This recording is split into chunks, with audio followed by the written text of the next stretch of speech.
welcome to episode 18 of the CRICKETher weekly Vodcast. Last week we were out and about at Ropley Cricket Club watching some real cricket, which was fantastic. And we were hoping to be the same this week. We even did some new credits for you guys to mark the fact that we were out and about and doing proper cricket stuff. And then what happens? The English weather has intervened. It's raining. It's been raining heavily in the southeast, and so loads of games have been rained off, and here we are back in virtual reality. Oh well. Raf, what's the big news this week? What's going on? Yeah, there's been a few things happening this week, haven't there? First up, we were going to talk about the Women's Big Bash League schedule for this season. Has been announced by Cricket Australia, and it does look a little bit different to previous years, doesn't it, Sid? It does, yeah. So what they've done is they've scheduled some of the matches as normal, but they've also scheduled a huge kind of they've taken the whole Big Bash Party weekend and they've turned it into like a 3-week thing with 30 matches that are currently scheduled to be in Sydney in the space of 3 weeks. Now, obviously, the reason they've done this, it seems pretty smart scheduling to me, is that it means that what they can do is if Sydney gets locked down due to the coronavirus, as is currently, I believe, happening in Melbourne. That means that they can basically just pick up the show and move it across the country to Perth or wherever, and then play the same schedule there. And it also gives them the opportunity to catch up any matches that get missed anywhere else. It's going to be hard work for the players, I think. That's going to be a tough 3 weeks, and hard work for any journalists that are going to be attempting to cover 30 matches in 3 weeks. And I think there's some quite disappointed women's cricket supporters in places like Perth and Adelaide as well. Yeah, it does mean that obviously potentially those players, of course, if you're in Perth, you might wind up getting lucky and Sydney gets locked down and you get 30 matches. So, swings and roundabouts, I guess. But I think it is interesting scheduling, and they're obviously taking into account what might happen with coronavirus.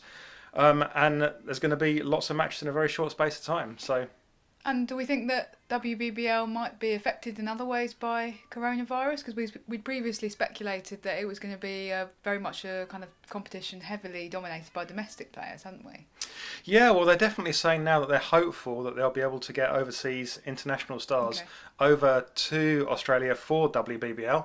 So, that would be great as well. I mean, it's obviously great for the players because that's an important part of their income. If you're a leading cricketer, you need that. That's part of what allows players that are less well paid in other parts of the country to effectively be professionals. So people like the South Africans and the West Indians. So that's great news for everybody as well, I think. And I think that while if you're a marginal player in Australia, it might have meant you were able to get in. I think that overall you've got to want the WBBL to be as strong as possible, right? Absolutely. And what about crowds? Are we going to see crowds at WBBL this season? Well, they're definitely hopeful of that as well. Okay. Although there have been less. They obviously. They can't say for certain whether that's going to be permitted, but I think that there's a lot of hope in Australia that where although they are going through some local lockdowns, that elsewhere in the country that they can start to get back to something close to normality. And it's quite interesting at the moment because the transfer window, as we might term it, is sort of open, isn't it? Open for business. So we're going to potentially see some quite big, high-profile names swapping around between teams. Is that what you're expecting to happen over the next few weeks? Yeah, it could be, couldn't it? I mean, transfers obviously in women's cricket still will wind up being very dependent down there on things like where players live, and but the WBBL obviously is a short and sweet, and it does mean that someone can hop across the country and represent a different city, especially as they're spending 3 weeks in Sydney anyway, so it's not so much tied to where people live. And the WBBL, the way that things have kind of broken down does mean there's an awful lot of free agents this year, so we're potentially going to see some swapping as people make their moves. The key limitation on WBBL moves still remains a salary cap. So there is a salary cap for teams, so one team can't just hoover up all the best players. There's still also a marquee player cap, which means that you can only have a certain amount of the players that are either the overseas players or the Australian internationals. But aside from that, there is the potential for teams to change quite radically. And I think that's really good for the competition because it means that different teams have an opportunity to sign up players and to offer someone better terms to tempt them over to play for a different team. And you're going to get some teams are going to get stronger as a result, some teams will get weaker as a result. That's good for the competition overall. The only thing that slightly bugs me about the whole thing is that you do wind up with a situation where you've got kids are very attached to their teams, and they're very attached to their favourite players, and the marketing really drives this. If you're an 8 or 10-year-old girl, in a city in Australia, you've got your team, and you've got your favourite player, and the marketing really pushes your favourite player, and it pushes your team colours, and then you wake up one morning and find out that your favourite player has gone to play for a different team. That can be a very disheartening, and I think that Cricket Australia's risk this year is that happens a bit too much. But, it's just the way that it came down, unfortunately. And I guess that over time, in 10 years' time, things will have settled down more, and we'll have more different lengths of contracts and things like that. And it won't be so many people moving all in one go. Yeah. And sticking with Australia, there's been an interesting appointment from Cricket Australia. They've appointed a mental health overseer for the men's and the women's teams. And you were quite interested in this, Raf, weren't you?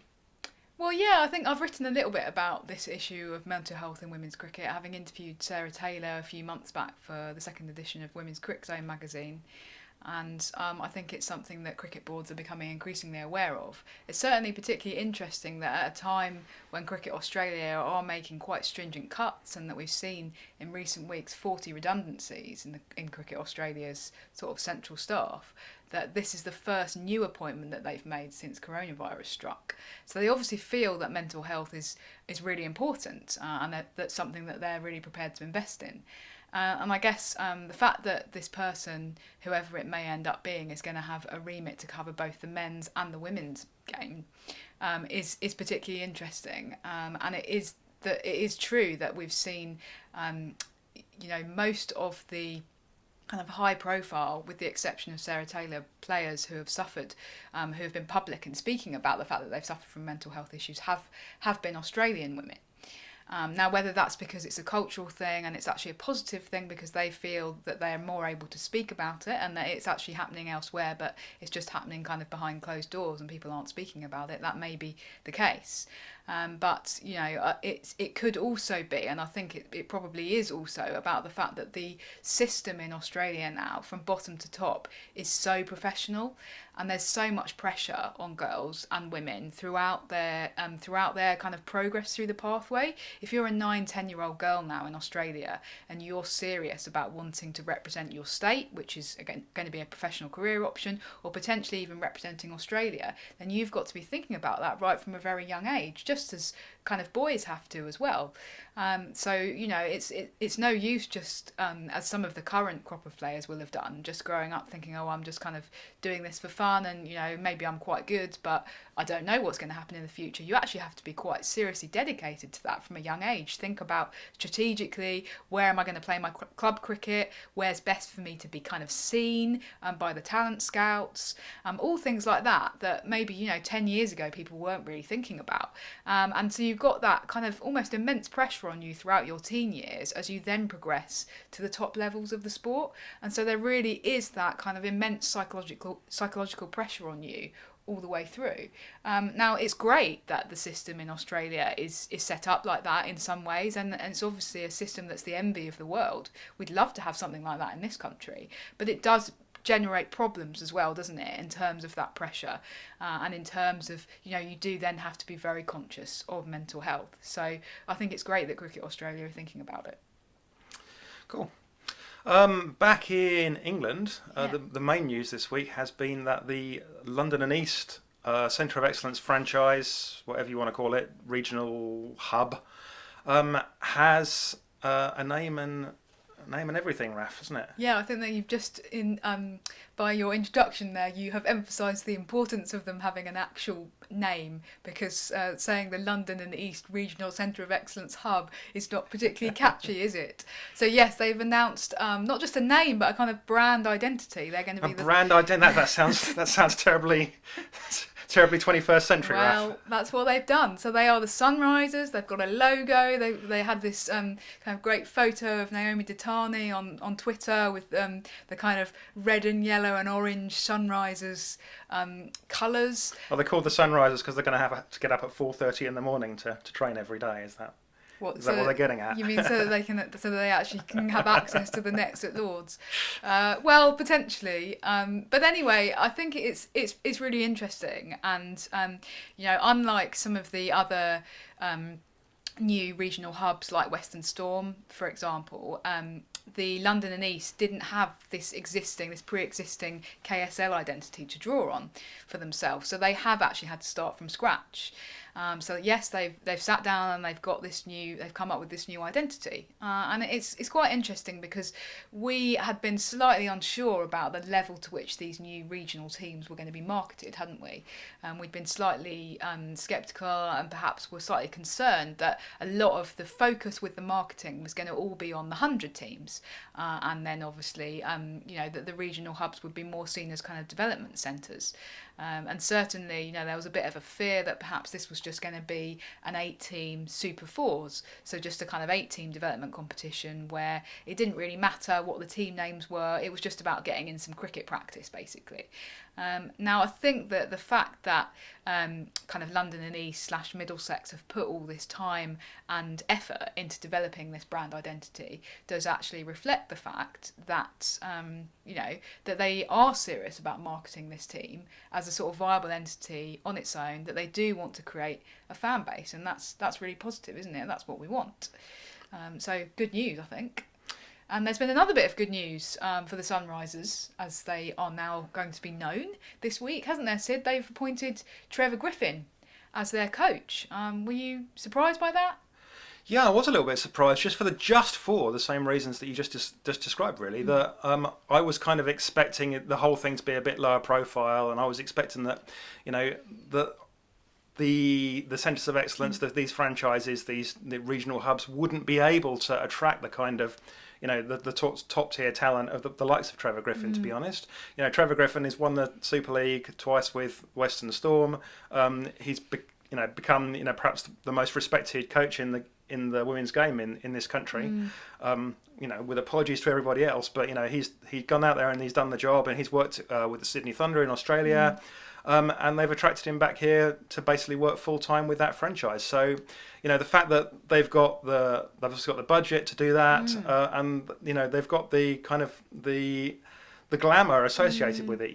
Someone like him isn't going to go for a meaningless job that isn't going to achieve anything. He's only going to go for a serious job.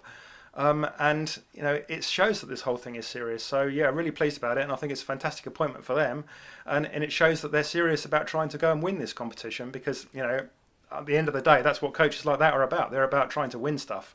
So I think that's really exciting for the fans and for everyone that's going to be watching this. Yeah, so absolutely, great. And I suppose it underlines the fact that there's going to be these there are going to be links between the regional centres and the 100 teams as well, because Trevor Griffin's due to coach the 100 team that's based at Lords as well, isn't he? Yeah.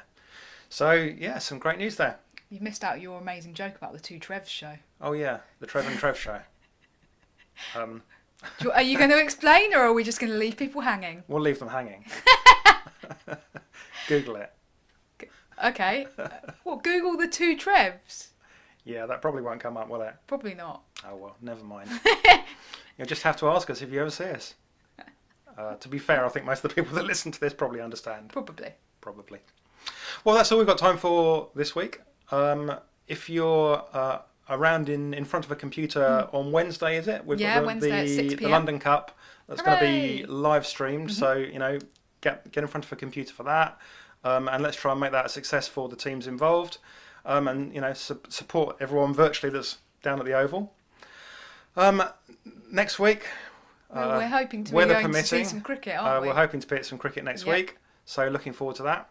Take care of yourselves, and we'll see you then. Bye-bye. Bye.